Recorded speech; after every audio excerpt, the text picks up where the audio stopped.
Zoé Ruiz, vous avez demandé à ce qu'on vous libère assez tôt, mais avant de vous laisser partir, dites-moi.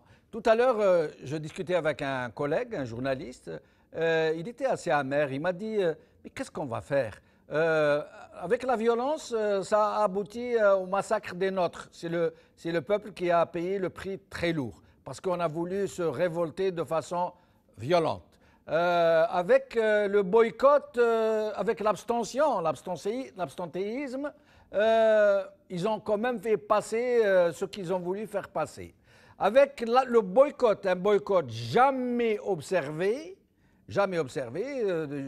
jusque-là, ils ont quand même pu passer un Parlement élu à moins de 15%.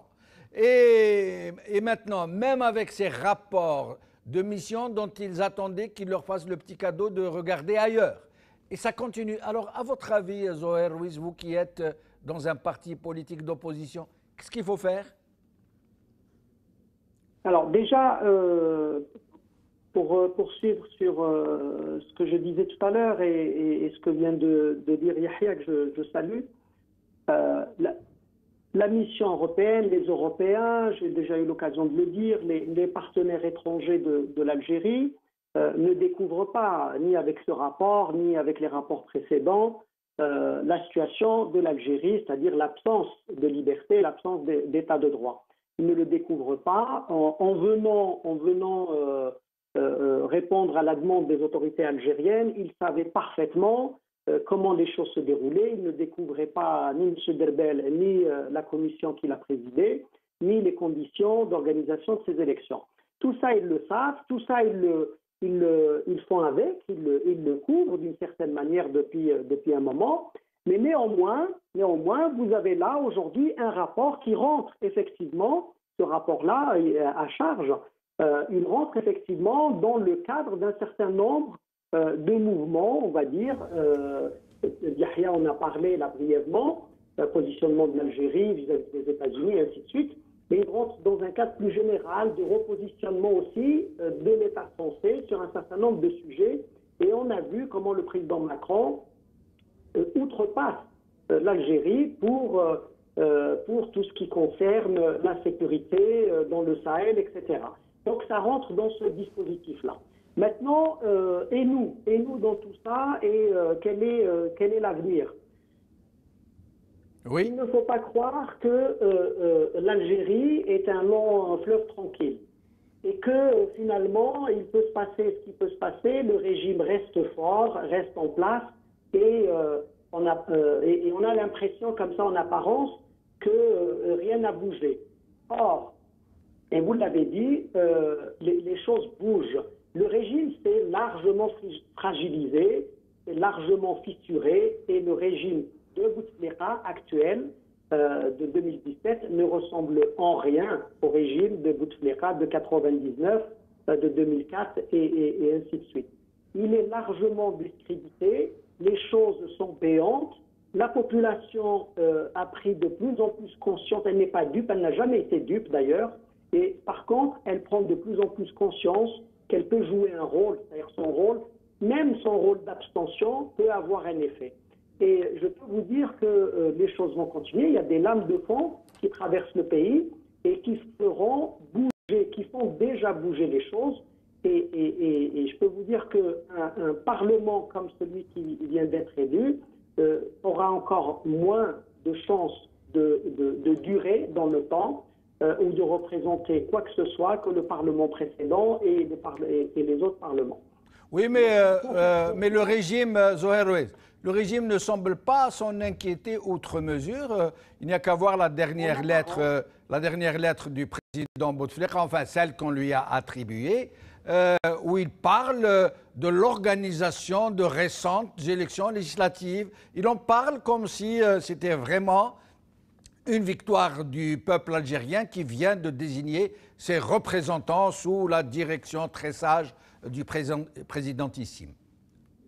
Oui, ils ont besoin de continuer à vendre du vent, ils ont besoin de continuer à entretenir un décor, mais l'intérieur est complètement ravagé.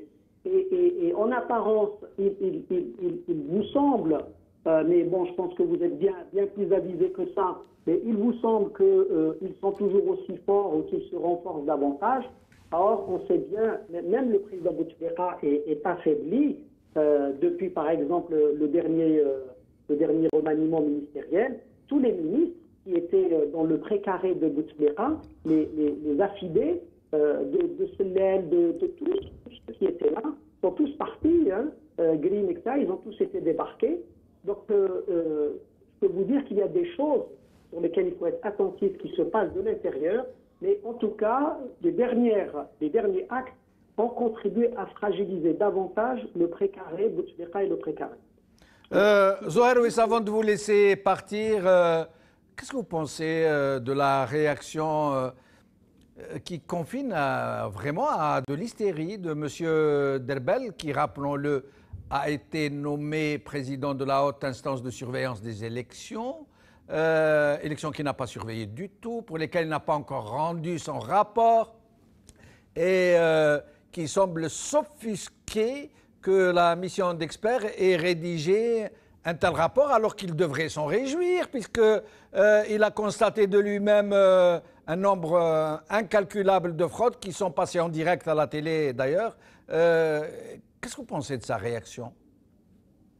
Écoutez, sa réaction d'abord, elle fait honte à l'Algérie, parce que avec sa déclaration de dire que la mission de l'Union européenne ne connaît pas notre société, notre culture, comme si que notre société et notre culture étaient compatibles avec la fraude électorale et l'absence d'état de droit. Donc c'est vraiment lamentable d'avoir des personnages de ce type qui puissent représenter une institution, même une institution sur les élections, et qui puissent s'exprimer au nom de cette institution. La deuxième chose, il a parlé de l'Algérie comme étant un pays du tiers-monde.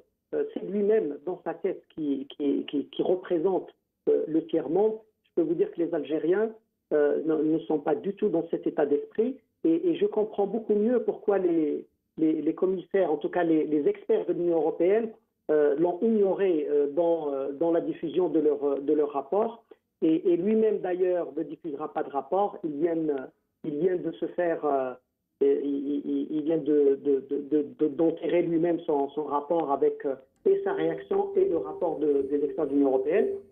Mais pour finir et revenir sur votre question précédente, le salut ne viendra que des Algériens. Il viendra des bonnes volontés qui s'impliquent pour construire un véritable état de droit et qui militent pour ça, qu'elles soient dans la société civile ou les partis politiques. Et c'est avec l'implication soutenue, accrue des Algériens dans leur propre destin, soit dans les associations, soit dans les partis, peu importe, quelles que soient les structures localement, etc. C'est leur implication et la prise en main de leur destinée qui fera qu'on imposera un jour ou l'autre un état de droit. Et je peux vous dire qu'on en est plus proche que là où on en était il y a 4-5 ans. Donc, on le sait, ce n'est pas de ce rapport-là, et évidemment, ce n'est des experts européens, et ce n'est pas non plus de ce genre de personnage comme M. Derbel que viendra le salut de l'Algérie.